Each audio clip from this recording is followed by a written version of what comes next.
movies. It's incredibly rare for a film to be as funny, cohesive, beautifully paced, and rich in detail as The Truman Show. However, it's even rarer for a movie to go beyond this and give accurate prophetic insights about the world. 20 years later, and The Truman Show's allegorical message is more relevant than ever. But the only way we can truly understand its meaning is by diving into the story. The film begins with a monologue from Christoph, who sets up the main premise of the movie. Truman is the unwitting star of a reality TV show centered around his life. Truman, a child abandoned at birth, has been brought up to believe that he is a normal guy living in the idyllic town of Sea Haven Island. However, Truman's entire world is a lie. All the people he knows, including his mother, his best friend, and his wife, are all paid actors. Sea Haven Island is also fake, and is in reality just a huge set enclosed by a massive dome. This gives Christoph, the director of The Truman Show, almost complete control over Truman's world. This ranges from the ability to control the weather, to the day-night cycle, and even the stars in the sky. Truman's every moment is broadcast around the world, with extra funding from the show coming from product placement. From the start of the film, we see a camera implanted in Truman's bathroom mirror, where Truman is pretending to be an explorer whilst getting ready for work.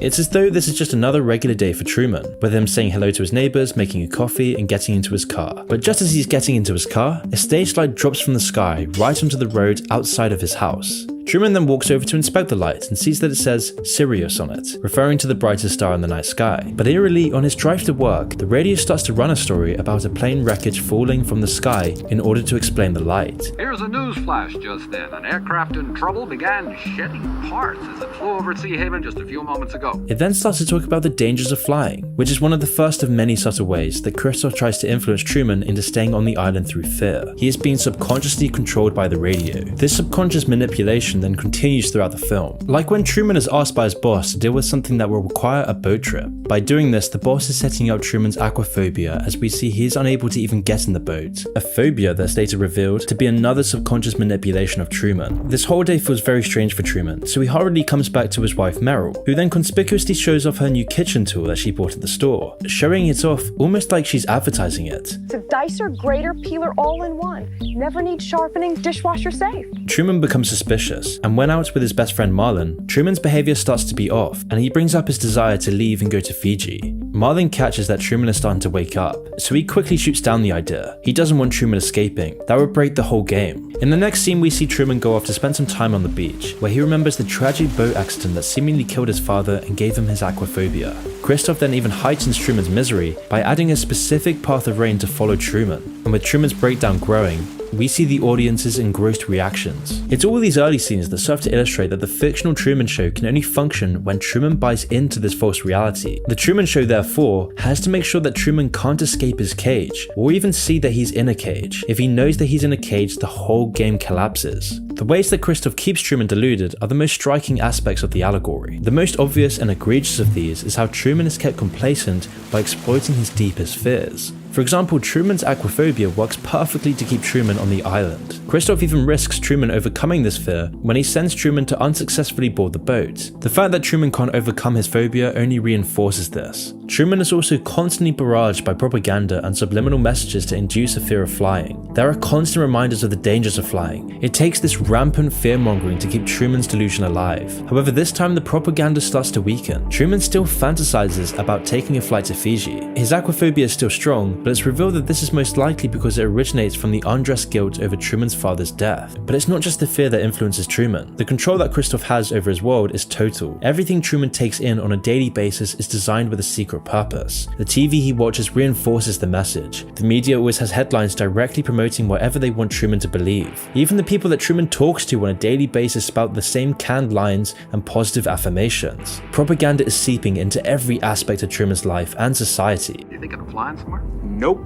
Oh, good. A lot like its infiltration of our society. Just like Truman, we're always bombarded with propaganda just to keep us complacently unaware of the delusions of modern ideology. Every day, society tells us who we are, what we ought to do, and who our enemies are. Just like Truman, we're encouraged to ignore the clues that we're living in a lie, where we're made to still become wages in the matrix, and then everyone who buys into the societal delusion helps perpetuate it. This means that lots of well-meaning, rational people are swept up to become mouthpieces of a failing system. The cracks present in both reality and fiction. They just exist solely on the personal level for Truman rather than the societal level that we're starting to see. But what is the society-wide delusion? Well, in The Truman Show, it's obvious and literal. It's the premise of the movie. The Truman Show is a reality show. But how does this translate into our real world? Well, this is where it gets interesting. The habitus is a tool used by sociologists for describing the ways in which a society's culture functions. Society rests upon an enormous amount of unsaid rules and expectations. These are often performed without thinking about them. It's more like a learned skill than a conscious decision. Bourdieu, the French intellectual who brought the term to prominence, often compared it to sports. People tend to know the rules of the game. For example, it's generally accepted that when you're finished at the supermarket, you return your shopping cart. There's no personal reward or egotistic incentive, it's just a learned polite expectation. In the context of the supermarket though, it's very important. The whole system would collapse without it. Some abstracts of the habitus are nearly invisible because they seem so natural to us. Even your taste in music or food are influenced by the habitus. This is because the cultural expectations that the habitus instills go so deep. They're established from the moment you're born, reinforced throughout your childhood by your family, and then further built upon by your education and work.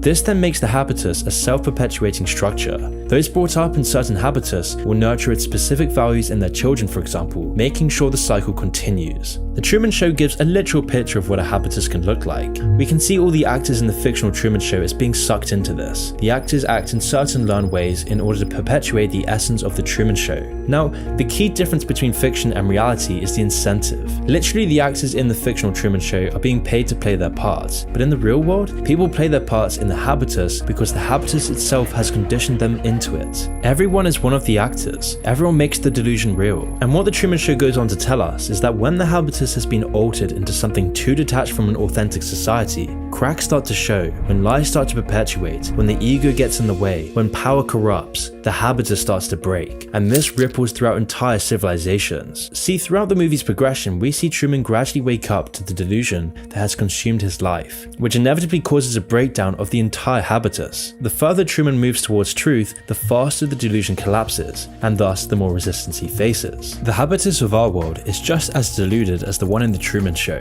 This is because what's valuable culturally has been drastically changed by reality TV and social media. The Truman Show almost predicted this with its commentary on reality TV. The vapid values of reality TV expanded to shape the entire habitus. Now limited to reality TV, and this doesn't seem too harmful, but it gets so much worse when you consider this in our own reality, especially with the effects of social media on our values. Nowadays, everyone's the star of their own reality TV show. People project vapid and unattainable standards by advertising a fake life on social media. That 14-year-old girls who use social media more than 5 hours a day saw a 50% spike in depression symptoms. This feeds into people's values. They see other people's fake lives and hold their own up to the same standard. These people then perpetuate the cycle, which then brings the habitus further and further away from authenticity and truth. Corporatization of society is then also reflected in the habitus of both the Truman Show and in our own society. In the Truman Show, the effects are obvious. Truman's wife is constantly advertising and shitting brands. It's almost a learned response that has been ingrained into her. You really ought to throw out that mower.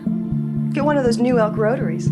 Which is why at this point, Truman is actively interrogating her on the lie that they've been living. In response, Truman's wife defaults to an almost robotic speech about a coffee brand. This is the habitus failing. Truman's wife is so deeply submerged in the Truman Show delusion that she has no other response. She just keeps reading the same script. But it's so much worse in our own society where our habitus is so heavily corporatized, with corporate values being held in such a high regard that we value our careers more than our families. Never before in history has this happened. Truman's suspicions of reality are then brought up again when his father, who he assumes is dead, shows up on his way to work dressed as a beggar. Dad? Truman's father is then quickly whisked away on a bus, but not before Truman sees his face. He realizes something is up, so he goes to talk to his mother, who tries to explain away his father's reappearance by suggesting that he's just crazy and hallucinated it. This time, it doesn't convince Truman, who also notices how often his wife name drops brands. As Truman starts to go through his old things, the movie flashes back to Truman's college years and a chance encounter he had with a woman named Lauren. Lauren's meant to be a background character, but the two sides meet across the room. They share a conversation in a romantic moment on the beach. Lauren then goes out of character to try to reveal to Truman that his whole reality is fake. Listen to me.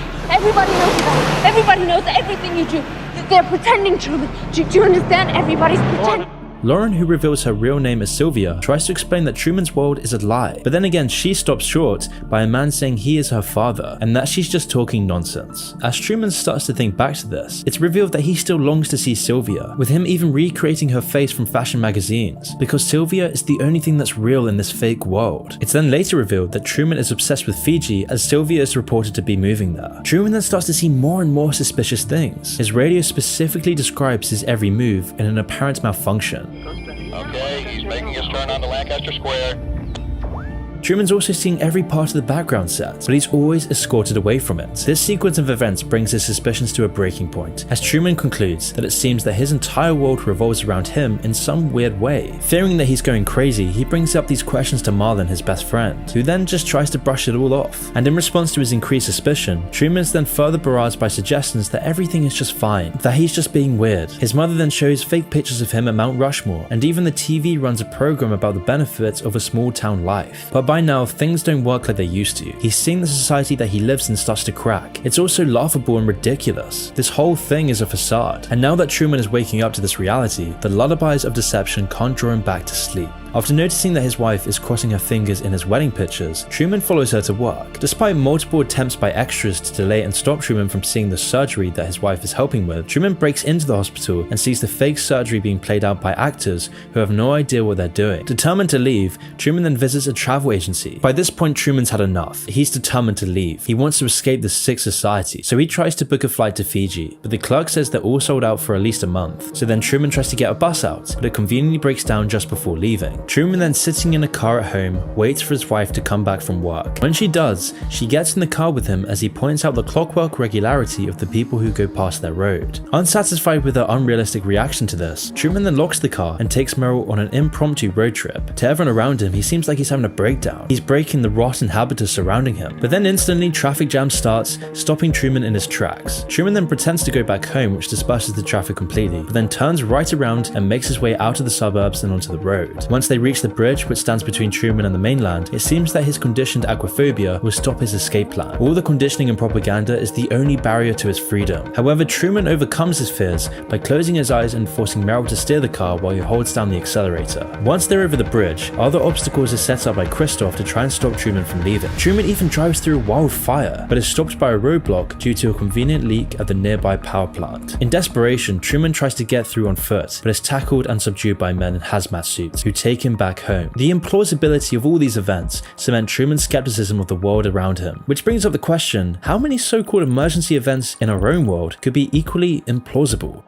All the lies told by our media, all the false narratives pushed onto us, all the divisions sowed by algorithms in the news, all these layers of fallacy that have been embedded into every aspect of society. We all have the means to stop this nonsensical fictional reality that we abide by, and yet we choose not to confront it. When anyone does, they are breaking the habitus surrounding them, which threatens the whole house of cards that society is built on, which is why true authentic reality is always outrunning our apprehension. So then how can we ever know the truth when the lens we look through is tainted by a corrupted habitus, tainted by all the models and distractions that we don't even acknowledge? If we can't comprehend true reality, we no longer know what truth is. We don't have a grasp on what our values really are. And it's this flattening of our values, of our society, of our culture that dampens our outrage and emotion. Everything becomes muted by our postmodern reality. In The Truman Show, Truman's deserved outrage at the cage he has been trapped in is never tapped into. He's never angry, instead he's always left in a state of confusion and distraction. He's meant to feel crazy by searching for the truth. This is because for the show to be successful, it relies on Truman and his belief in the society around him. If he starts questioning this, then society goes down with him. So society has to prevent him from questioning the habitus he is surrounded by. And are we any different? Is this why we live in a culture without soul or value? Where everything we think and do is shrink down by reductionism, where the phenomena of nature, personality, the essence of life is just reduced to statistics and banal labels. Our world is filled with mystery and wonder. It's filled with adventure, but our world is being reduced to nothing more than a banal, monotonous cage, numbing us into this bored, flaccid, apathetic state, which is what The Truman Show tries to show us. Once home, Truman is now feeling like an animal in a cage. His wife, unable to calm him down, offers him some coffee with a less than subtle product placement. Truman immediately senses out the fact that she is performing for someone, and so he confronts her about it. He's starting to reject this ridiculous reality he is surrounded by, and because of this, he seems crazy, which is why then the actor of Truman's wife begins to break character and pulls out a sharpened kitchen utensil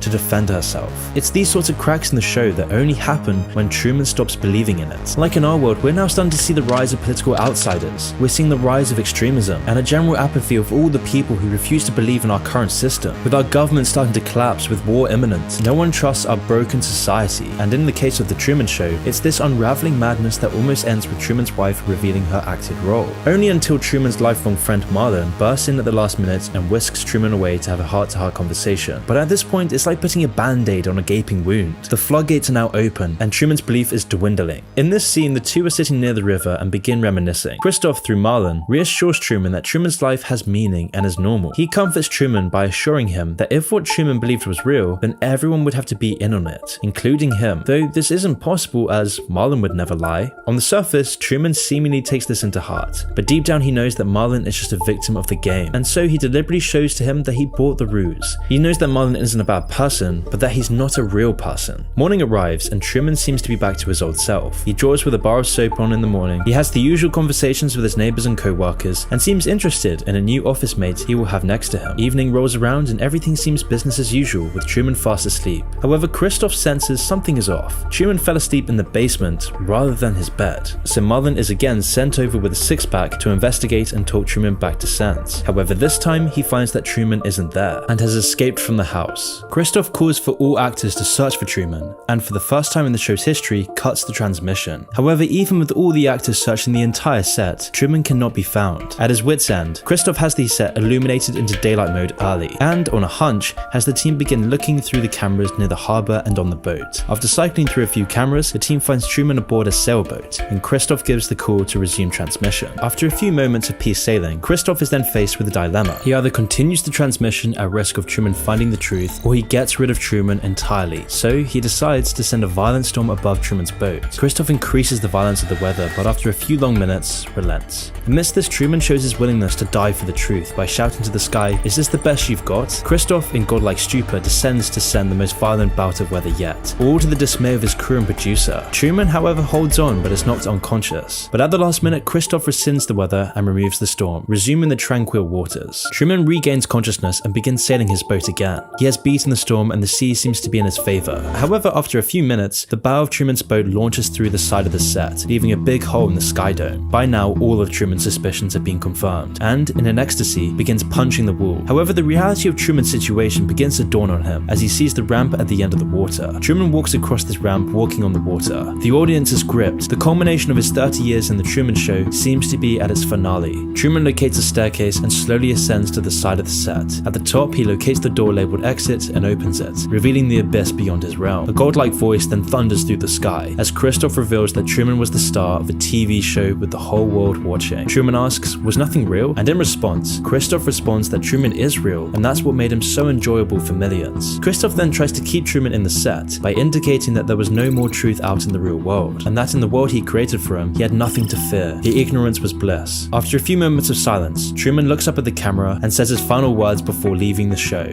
Good afternoon, good evening, and good night. It's Truman's overriding impulse to return to what is real that makes the entire show fall apart. His drive to understand true reality is enough to bring down the false reality he'd been living in. As he goes through the door, this symbolizes Truman taking back control and turning back on a sterile, hollowed out reality. And today, we're in the same process. The increasingly ridiculousness of our society and the habitus that we're servile to is beginning to crack. With our world, economy, and culture crumbling into the ground, we're seeing a rejection of this tired system. We're seeing new waves of younger generations dropping out of the workforce, rejecting the habitus imposed on them, and millions taking the untrodden path, which is causing society to reach a crossroads. We're faced with a new path because those in control of our reality are now making a new one, a path of metaverses and virtual AI reality to take us astray from our current world, and the other path is a reversion back to what is truly felt. But whichever path we take, our belief in society is falling apart. The cracks are starting to show everywhere you look, and the game is collapsing in on itself. So the question is, where does it go from here?